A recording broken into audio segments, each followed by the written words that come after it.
Hello বন্ধুরা, কেমন আছো সবাই? আমি সৌমি চলে এসেছি নতুন আর একটা ভিডিও নিয়ে। আজকে আবার মাস্টার শেফ চলে আসবে রান্নাঘরে, তাই আসার আগে আমি সব কিছু রেডি করে রেখে দিচ্ছি।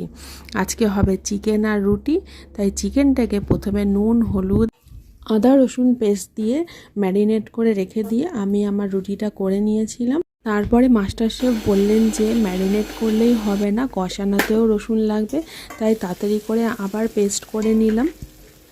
আগের বারের মতন কিন্তু আর পুতো নিয়ে ছ্যাঁচা মোচা দিতে বসিনি, এইবারে একদম মিক্সিতেই পেস্ট করে নিয়েছি।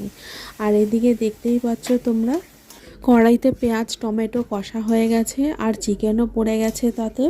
যেদিন যেদিন চিকেন মাটন বা ডিম বানানো হয় সেদিন সেদিন কিন্তু মাস্টার শেফ রান্নাঘরে, আর আমার কাজ তো দই ফাটানো, এইটাই হেল্প করতে পারি। আর ভিডিওটা কেমন লাগলো তোমাদের কমেন্ট করে জানিও। এখানেই শেষ করছি, টাটা।